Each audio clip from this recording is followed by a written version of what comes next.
Halo semuanya, di video kali ini kita akan kenalan sama yang namanya confidence interval. Kita akan membahasnya secara kontekstual ya, berangkat dari kehidupan sehari-hari, lalu kita masuk ke perhitungan matematikanya, dan terakhir kita akan menggunakan bahasa pemrograman Python untuk menghasilkan nilai confidence interval dari satu permasalahan yang akan kita hadapi nanti.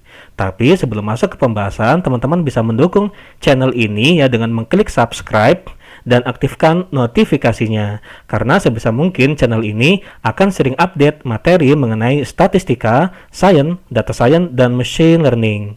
Kalau udah, saya ucapkan terima kasih ya. Dan sekarang bersiaplah karena kita akan berlibur ke satu pulau, namanya Pulau Kelinci. Sesuai dengan namanya ya, di pulau ini dihuni oleh banyak sekali populasi kelinci. Dan kita datang ke sini tidak hanya untuk berlibur, tetapi juga akan melakukan satu penelitian yang kecil, yaitu kita akan mengetahui kira-kira berapa ya berat populasi kelinci yang tinggal di pulau ini ya. Jadi kita ingin mengetahui rata-rata berat populasi dari kelinci yang tinggal di sini. Nah, begitu kita sampai di sini, kita mengeluarkan semua peralatan yang kita butuhkan. Dan kita merasa takjub, wah di sini ini kelincinya ada banyak banget ya. Kayaknya nggak mungkin deh kalau misalkan kita ukur berat badan mereka satu-satu. Nah, daripada melakukan hal yang melelahkan seperti itu, kita berinisiatif untuk mengambil sebagiannya aja. Ya, jadi misalkan yang kita ambil ini cuma segini doang ya, katakanlah cuma 40 doang. Jadi yang kita jadikan sampel di sini ini hanya 40 ekor kelinci. Nah, yang perlu direnungkan di sini itu adalah bahwa apakah sampel yang kita ambil di sini ini udah cukup merepresentasikan dari semua populasi kelinci yang ada. Kan yang kita ambil cuma 40. Apakah udah cukup baik untuk mewakili populasi dari kelinci yang ada di pulau ini? Ya, kan kalau misalkan kita hitung nih rata-ratanya ya, rata-rata dari 40 kelinci ini, misalkan kita dapat berapa? Kan mungkin banget nanti rata-rata dari kelinci 40 ini ya, berat badannya itu akan berbeda dengan rata-rata berat badan dari semuanya. Kita tidak pernah tahu rata-rata populasi semua kelinci yang ada ini ya, karena jumlahnya terlalu banyak. Tetapi meski begitu, meski kita tidak tahu rata-rata populasinya, di sini kita masih bisa melakukan estimasi. Kita masih bisa mengestimasi batas bawah sampai batas atasnya. Nah, dengan kata lain, kita masih bisa memperkirakan berapa rata-rata terkecil sampai rata-rata terbesar yang mungkin dimiliki oleh populasi kelinci ini, ya. Nah, nilai yang membentang dari batas bawah ini sampai batas atas ini, di mana kita merasa yakin dengan level keyakinan tertentu bahwa nilai rata-rata, nilai berat rata-rata populasi mereka ini berada di antara sini ya. Nah, maka interval inilah yang disebut dengan confidence interval atau interval keyakinan ya. Nah, sekarang akan kita pelajari bagian-bagian dari interval keyakinan ini. Nanti ada yang namanya IBM ya. IBM itu adalah error bound of the mean atau biasa disebut sebagai margin of error ya. Dia memiliki panjang dari tengah-tengah sampai ke kanan ya, atau bisa juga sih dari tengah-tengah sampai ke kiri. Ini sama aja. Nah, nanti ada L. L ini adalah panjang intervalnya. Jadi maksudnya panjang dari batas bawah ya, atau rata-rata terkecil yang mungkin sampai batas atas ya, atau sampai rata-rata terbesar yang mungkin. Oke, kalau dilihat sih berarti L-nya ini 2 kali IBM ya. Oke, terus nanti ya rumus untuk mencari IBM itu adalah Z dikali sigma per akar N. Z ini adalah nilai yang kita tarik dari data yang berdistribusi secara normal. Nanti akan kita bahas lebih dalam deh. Dia adanya di tabel sih. Kemudian sigma di sini ini adalah standar deviasi dari populasi kelinci tadi ya. Kemudian N di sini ini adalah jumlah sampelnya. Kalau tadi kita ngambil sampel kelincinya sebanyak 40 ekor ya. Nah, maka N-nya di sini adalah 40. Nah, tapi biasanya kondisi yang sering terjadi ya, itu adalah kita nggak tahu standar deviasi dari populasinya. Kalau kita nggak tahu standar deviasi dari populasinya, nggak apa-apa kalau misalkan kita gunakan standar deviasi dari sampel yang kita ambil, gitu ya.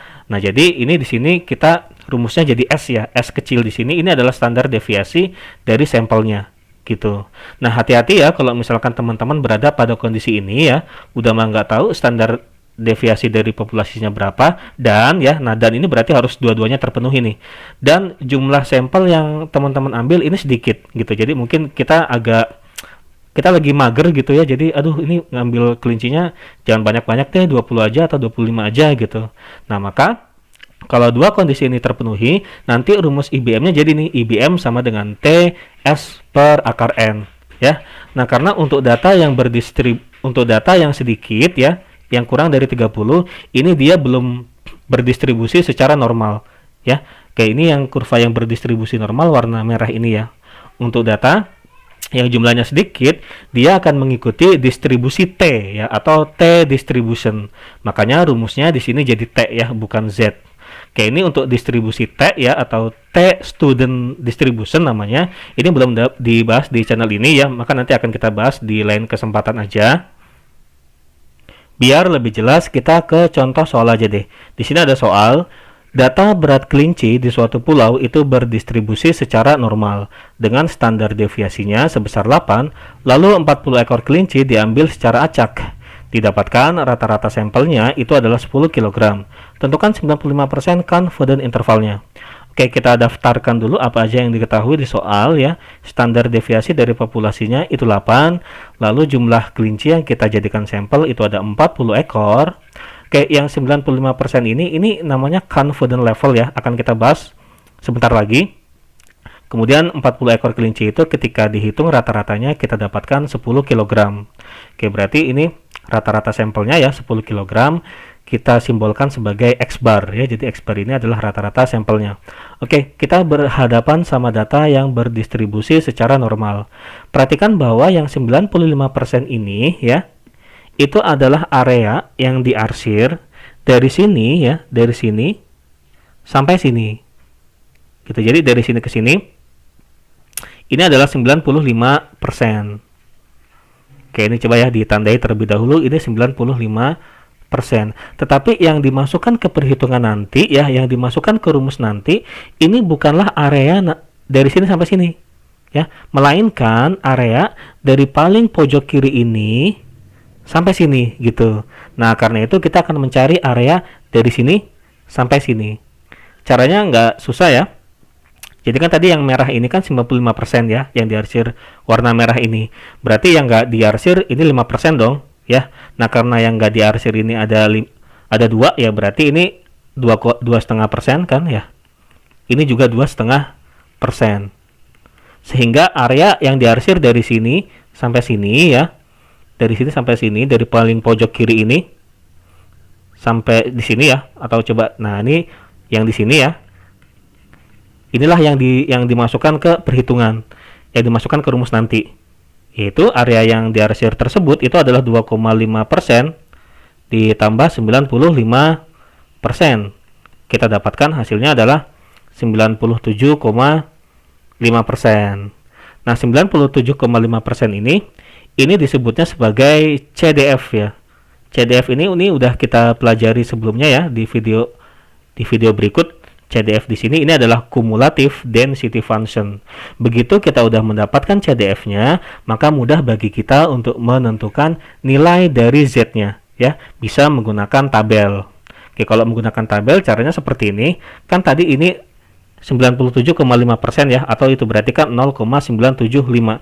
Nah, kita cari nih di tabel yang 0,975 kan yang ini nih ya. Begitu udah kita dapat nilainya, kita lirik ke kiri ya. Nah, ini kita dapat 1,9. Lalu lirik ke atas, tadi kita dapat berapa nih? 0,06. Nah, ini kita jumlah nih, 1,9 ditambah 0,06. Hasilnya kan 1,96 tuh. Nah, berarti itulah Z-nya ya, 1,96. Oke, kita dapat nilai Z-nya ya, kita taruh di sini. Ini 1,96. Begitu kita udah dapat Z-nya, maka bisa kita masukkan ke rumus IBM-nya. IBM sama dengan Z sigma per akar N ya, kita masukkan semuanya ke sini. Setelah dihitung ya, ini pakai kalkulator aja ya, kita dapatkan IBM-nya adalah 2,48. Dari sini bisa kita tentukan batas bawah ya, atau nilai rata-rata terkecil yang mungkin dari populasinya itu adalah 10 dikurangi 2,48 hasilnya 7,52. Dan batas atasnya nilai terbesar yang mungkin dari rata-rata populasinya adalah segini ya, 12,48. Dari sini kita bisa membuat interval keyakinan kita ya. Oke, jadi batas bawah, yang rata-rata sampelnya kita taruh di sini. Batas bawahnya adalah 7,52 dan batas atasnya ini adalah 12,48. Nah, cara menginterpretasikannya bisa seperti ini. Kita 95% yakin bahwa berat rata-rata populasi kelinci di pulau tersebut itu berada di antara 7,52 sampai 12,48. Beginilah cara membuat confidence intervalnya. Mudah ya? Oh ya, logikanya kalau misalkan intervalnya ini makin sempit, berarti kan kita makin yakin ya untuk tahu di mana letak rata-rata populasi yang sebenarnya. Nah, maka sekarang pertanyaannya, bagaimanakah cara kita memperkecil interval atau confidence interval ini? Oke, caranya ini ada dua ya. Yang pertama, kita bisa mengontrol confidence levelnya. Kalau tadi kita kan menggunakan confidence level sebesar 95%. Dengan begitu kan berarti IBM-nya dari tengah-tengah ke sini, ya, seperti itu. Kalau misalkan confidence levelnya kita turunkan ya menjadi 90%, maka nanti IBM-nya ini juga akan ikut turun ya, karena kan IBM itu dari tengah-tengah ke kanan, seperti itu. Jadi IBM-nya jadi lebih pendek lagi, seperti itu. Nah, dari sini bisa kita simpulkan bahwa jika kita menurunkan confidence levelnya, maka nanti confidence intervalnya ya, karena kan IBM ini kan mengarah langsung ke confidence interval ya, ke panjang confidence interval ya, maka nanti confidence intervalnya itu juga ikut-ikutan turun, seperti itu. Kemudian yang kedua yang bisa kita lakukan itu adalah mengontrol si n-nya ini ya, si jumlah sampel yang kita ambil.